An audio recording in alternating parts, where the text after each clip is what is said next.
fans are horrified by David Attenborough's very sad confession. For many years, he has been the steady voice guiding the globe through nature's most amazing stories. But now that he's over 100, the reality about his health, his problems, and what he's finally admitting makes it seem like the end is closer than we believe. And at the heart of it all is one last request that is more urgent and emotional than anyone thought it would be. Early years and ascent to fame. People all over the world recognize David Attenborough as the voice of nature. A soothing voice leads viewers across the depths of the oceans, across icy tundra, and into the secret lives of species that most people don't know about. But behind that familiar voice is a man whose life was shaped by a lifetime of problems that never made the news. And now that he's almost 100 years old, the news about him is so sad that it almost breaks my heart. David was born on May 8, 1926, in Isleworth, London. He was the second of 3 sons in a family that valued education very highly.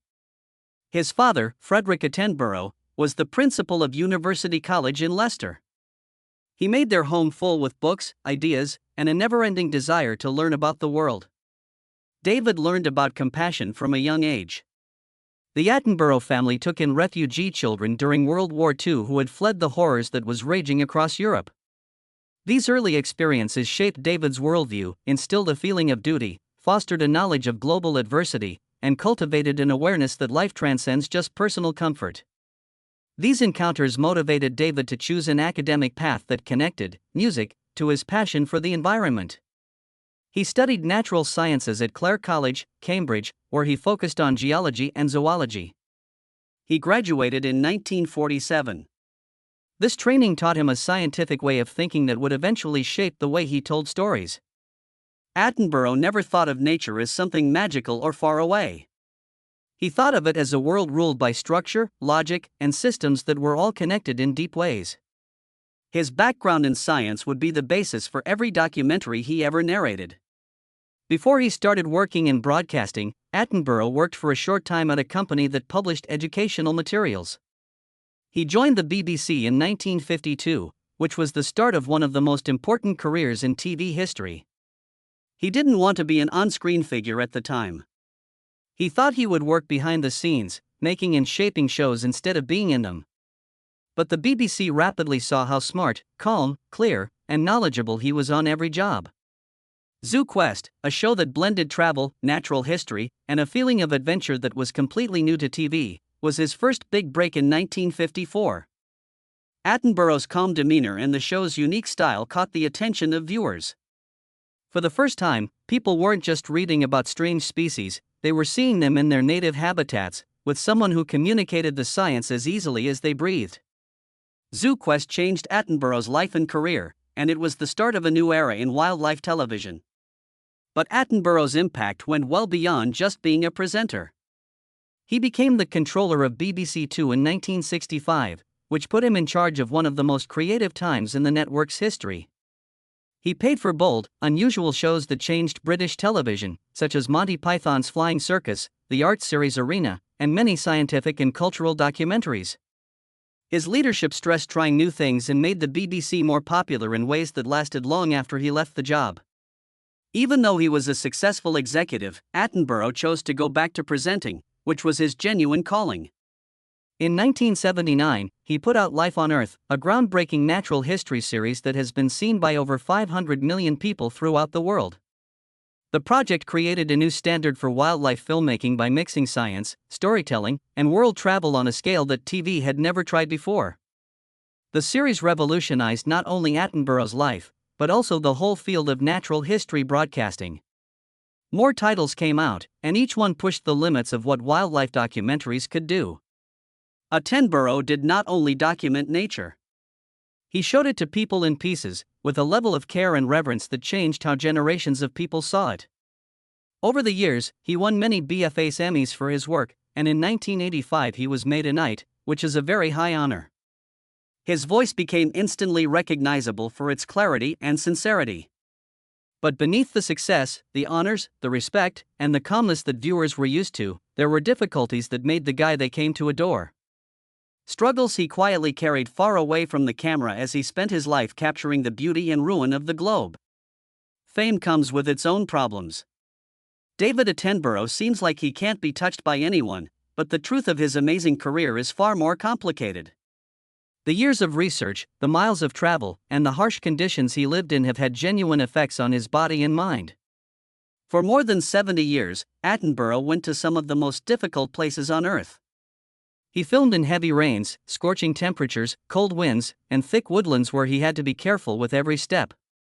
These places had an effect on his documentaries, but they also put a lot of stress on his joints. By the early 2010s, the years of climbing, squatting, and walking on uneven ground had taken their toll on him. He had a knee replacement in 2015, which is a serious surgery that takes a long time to recover from and months of meticulous therapy. The procedure showed how hard it was on his body to spend his whole life chasing the world's biggest stories, often without thinking about how hard it was. But his physical constraints were only part of what was wrong. As Attenborough became older, he became more and more aware of another difficulty that was coming up: the risk of cognitive deterioration. He has said in interviews that his biggest personal concern was losing his capacity to see things clearly, be independent, and talk about the natural world the way he always did. He wasn't worried about becoming older, he was worried about not being able to do the work that had defined him for so long. But maybe the most important event in his career happened early on, long before he became the famous person he is today. It happened in 1957 when they were filming near the Great Barrier Reef. Attenborough and his team were testing an early version of Jacques Cousteau's open-circuit diving helmet, which is currently being tested and isn't ready for use yet. Something went wrong. He couldn't breathe since the air pressure in his suit fell.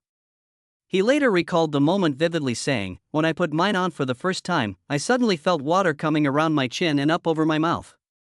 I thought, this can't be right. And by the time the water rose to my nose, I thought, I'm sure this is not right. But then, of course, if you get this thing screwed on top of you, you can't breathe. You can't even make yourself heard. The malfunction could have been fatal. And he had only seconds to react. He managed to surface in time, but the close call stayed with him for the rest of his life. It was one of those rare moments when the dangers of film became painfully real. A reminder that documenting the natural world required more than curiosity. It required genuine risk. Attenborough spoke about this incident again during a 2025 conversation with Prince William while promoting a major ocean documentary. Even after nearly 7 decades, the memory still carried the weight of what could have happened. It was a reminder that behind the calm narration and measured delivery were experiences that shaped him in ways viewers rarely understood. These challenges never deterred him from his work, but they did shape the man behind the legend. The constant travel meant long stretches away from home. The extreme environments left their impressions on his body, and the fear of losing his clarity weighed on him more than public audiences ever saw. And while the world sees a man defined by his achievements, there is another chapter that shaped him just as deeply. One of personal loss, grief, and the emotional cost of a life spent mostly in motion. Tragic loss of wife. David Attenborough's marriage to Jane Elizabeth Ebworth Oriel was a partnership that shaped nearly half a century of his adult life. While their union was not widely publicized or built on glamour or the rhythms of celebrity culture, it was definitely rooted in stability, shared values, and a deep respect that endured through decades of change. They tied the knot in 1950 at St. Dan's Church on Kew Green, a modest ceremony that set the tone for a relationship unmarred by the spotlight. Jane was from Merthyr Tydfil, Wales, and unlike many spouses connected to public figures, she chose a life far removed from cameras or attention. Her world was quieter, built around home, children, and the supportive role she carried with unwavering steadiness. Attenborough's career required long stretches away, but their relationship absorbed the distance with a kind of resilience that few couples could manage. Together, they raised 2 children. Their son Robert became a lecturer in biological anthropology, continuing the family's long connection to scientific inquiry, while their daughter Susan pursued education, eventually serving as a headmistress, shaping the lives of students with the same calm discipline her parents modeled. Despite their father's growing fame, both children grew up largely shielded from publicity, grounded by the normality Jane maintained at home. For over 47 years, their marriage stood as the anchor around which Attenborough's demanding career revolved. It was Jane who managed the household during his long filming expeditions. Jane, who kept the children secure through endless relocations, uncertainties, and late-night calls from distant corners of the world. And Jane, who gave Attenborough the emotional foundation that allowed him to travel, return, reset, and begin again. But in 1997, everything changed. Jane suffered a sudden brain hemorrhage, a medical emergency that struck without warning, and left no time for preparation. Attenborough rushed to her side, returning from filming as quickly as possible. But the event unfolded with a finality that no amount of experience or composure could soften. Her death ended their nearly 5 decades together in a moment that felt brutally out of rhythm with the life they had built. Attenborough later described the impact, simply saying her death left him lost for a man known worldwide for clarity, direction, and steady narration. The loss dismantled the center of his private world. The timing added another layer of difficulty. His children were adults by then with their own careers and responsibilities. But grief does not respect independence. It reshaped the family, creating a space where her presence had once been constant. Professionally, the loss fell during a period of intense creative work. Attenborough had documentaries in progress, commitments to networks, and filming plans that required travel. Yet, even in the shadow of his grief, he returned to work, not because it was easy, but because he understood the rhythm of his life. The natural world had always been his refuge, the place where he regained perspective in the face of personal turmoil. Continuing to work did not erase the pain, but it offered structure when everything else felt unsteady. Balancing this grief with his career was one of the quietest struggles of his life. For decades, Jane had been the constant point he returned to after every expedition. Without her, the process of traveling, filming, and narrating took on a different emotional weight. Every departure meant returning to a home that no longer felt the same. Every achievement came without the private celebration they once shared. Attenborough is not someone who speaks openly about personal hardships, but those close to him noted how deeply Jane's absence shifted his sense of grounding. Yet even through the pain, he honored her memory by continuing his work with the same integrity and dedication she had supported for decades. In the years that followed, Attenborough's documentaries began to reflect a subtle but undeniable shift. His tone grew more urgent, his warnings more pointed, and his focus less on spectacle and more on preservation. Many viewers felt that his personal loss deepened his connection to the world he documented, giving his voice a new emotional undercurrent. And as he stepped into this next phase, he placed his focus more on his public advocacy, the campaigns he championed, and the global movements he helped inspire. Public advocacy and campaigns. David Attenborough's influence has never been limited to television. As his documentaries reached global audiences, he became a central voice in the discussion about the planet's future. For decades, he has carried the responsibility of translating complex environmental science into language that ordinary viewers can understand. A task he approached with the same clarity and respect that defined his storytelling from the beginning. His advocacy intensified as the world began confronting the realities of biodiversity loss and global warming. Attenborough understood that the camera could capture beauty, but it could also capture disappearance, melting ice caps, shrinking forests, and collapsing ecosystems. And so, the distance between entertainment and warning, music, narrowed. He began using what started as natural history as a global environmental message. In 2021, he was named the People's Advocate for the United Nations Climate Change Conference, a role designed to inspire international cooperation and public involvement. It was an acknowledgement not just of his authority, but of the trust he had earned over a lifetime. Attenborough's task was simple in description, but enormous in scale. Motivate the world to act. His presence helped frame the conference in human terms, reminding leaders that climate change was not an abstract political issue, but a growing threat experienced by communities, wildlife, and generations to come. That same year, he addressed the UN Security Council, warning with directness that climate instability was becoming one of the greatest security challenges of the modern era. His tone was measured and the weight of his message was unmistakable. Attenborough did not speak as a politician or a theorist. He spoke as someone who had watched the world's natural rhythms shift over 7 decades of first-hand observation. Throughout this period, his personal life remained under scrutiny. As a global figure, he faced the pressure of being seen as the voice of nature even while navigating aging, health concerns, and private grief. Audiences expected consistency and expected him to appear calm, wise, and confident. But holding that role through personal vulnerability has been one of the quiet challenges that shaped his later years. Despite the demands placed on him, Attenborough continued to advocate for renewable energy, reduced consumption, and biodiversity protection. His voice is a bridge between scientific communities and the public, offering explanations that feel accessible without oversimplifying the urgency of the issues. In 2024, his advocacy extended to local conservation efforts, including his support for the Wildlife Trust's Rothbury Estate campaign, an ambitious project aiming to raise £30 million to protect more than 9,500 acres of land in Northland.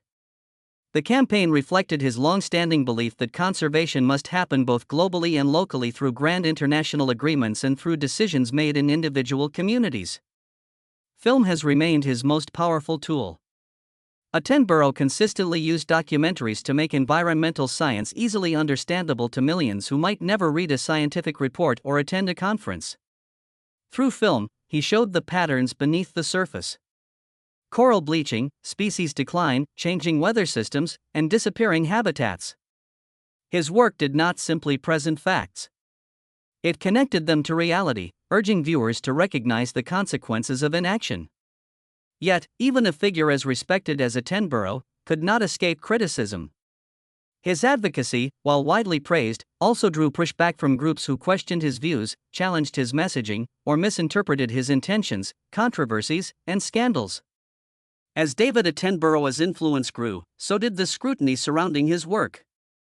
Many of the controversies he faced were not traditional scandals, but debates about responsibility, accuracy, and the delicate balance between storytelling and science. Or someone whose legacy rests on trust. Even minor disputes became amplified, especially in an era where environmental issues are politically charged. One major controversy came from how the BBC handled impartiality. When Wild Isles was released, reports claimed that an episode focusing on how humans damage the environment was kept off regular TV to avoid political arguments.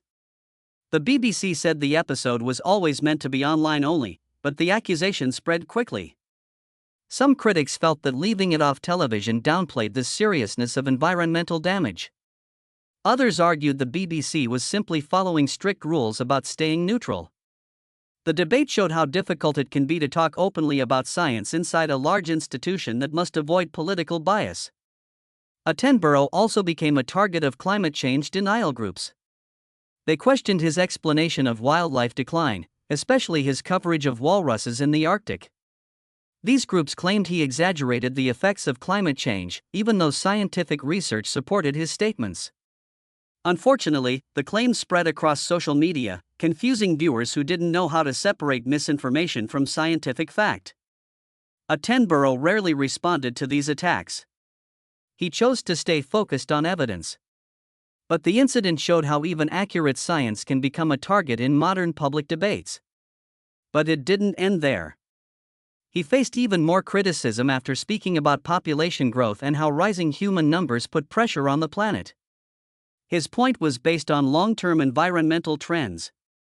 But some people felt the explanation didn't fully capture other major causes like unequal use of resources or industrial pollution.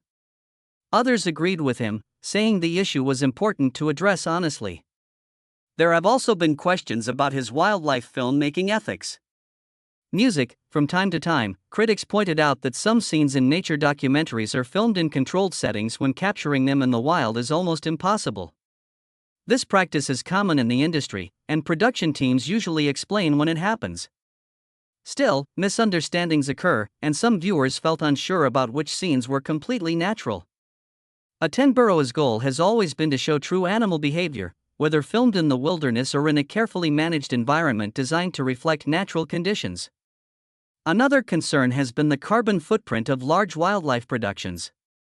These documentaries often require teams to travel across the world, which increases emissions, something that seems at odds with environmental messaging. Critics have questioned how much travel is necessary. In response, production teams have made efforts to offset emissions, use fewer flights, and adopt newer tools that reduce environmental impact. Even with these efforts, the issue remains complicated. showing the global effects of climate change often requires filming in many different locations and that reality can't always be avoided. Attenborough rarely reacts to criticism directly. Instead, he lets scientific evidence speak for itself. His focus has always been on making environmental issues clear and understandable without turning them into arguments. But holding that role of being the trusted voice of nature comes with real pressure. And as he moved into his late 90s, concerns about his health began to weigh on him. Health issues. As David Attenborough entered his late 80s and 90s, the physical strain of his life's work began to show in ways that even he couldn't ignore. For decades, he had pushed his body through demanding environments, climbing cliffs, walking deserts, diving into oceans, and traveling across continents. However, eventually age caught up with him and the signs appeared slowly but unmistakably. One of the most significant moments came in 2013 when he was 87 years old. Doctors had to fit him with a pacemaker to stabilize his heart rhythm. The device helped control irregular beats and reduced the risk of sudden complications. It was a serious medical step that reminded everyone, including Attenborough himself, that he was no longer the young explorer who could move endlessly from one remote location to the next. Yet, even with the weight of the procedure and the recovery it required, he returned to work quickly, showing how deeply he valued his mission. But as he moved further into his 90s, another health challenge has become harder to ignore. Attenborough has spoken openly about his struggle with memory lapses, which makes him occasionally forget names or small details while filming. This was a normal sign of aging. But for someone responsible for explaining complex natural processes with precision, it was harder to deal with. He worried about how these lapses might affect the quality of his narration and his ability to guide viewers through scientific stories with accuracy. Even when the lapses were minor, the concern stayed with him. Sadly, age also began to touch his voice. The tool that made him recognizable around the world. The soft, measured tone that defined generations of documentaries gradually grew weaker with time. His breath support changed. The pace of his delivery slowed, and the once effortless clarity now required careful attention. Producers had to adjust their schedules to allow for more breaks, and recording sessions that once took an afternoon could stretch into days. But Attenborough approached these changes calmly, understanding that age shapes everyone in different ways. Despite all of these challenges, Attenborough continued working into his late 90s, filming new series, recording narration, and appearing in environmental campaigns. Each project required more effort than the one before. Yet he refused to step back. What kept him moving wasn't ambition or ego. Music, was purpose. He had spent decades witnessing the rapid changes in the natural world. And he felt a responsibility to communicate those changes as clearly as possible. But with every passing year, the gap between his will and his physical limits grew wider. Traveling became harder. Long filming days tested his stamina. Even simple tasks demanded more focus. His body was slowing down even as his sense of duty remained sharp. What made this stage of his life especially difficult was the public expectation placed on him. Attenborough wasn't just a filmmaker anymore. He had become a global symbol of environmental truth. People looked to him for guidance and authority. But behind the scenes, he was an aging man working through very human worries. The fear of losing memory, the strain of weaker breath, and the reality of heart problems. These private experiences didn't diminish his dedication, but they added a quieter emotional layer to his later work. Viewers noticed that his narration carried more reflection, more softness, and sometimes the faint tremor of someone who understood he was entering the final moments of his life. And as he continued working through his 90s, he began speaking more openly about something he had rarely addressed throughout his long career: his own mortality and the heartbreaking reflections that come with knowing his time is limited. Heartbreaking reflections on mortality. By the time David Attenborough reached 98 and 99, he began speaking more openly about aging than ever before. After a lifetime of traveling, filming, and pushing through demanding work schedules, he finally acknowledged that he was moving into the last chapter of his life.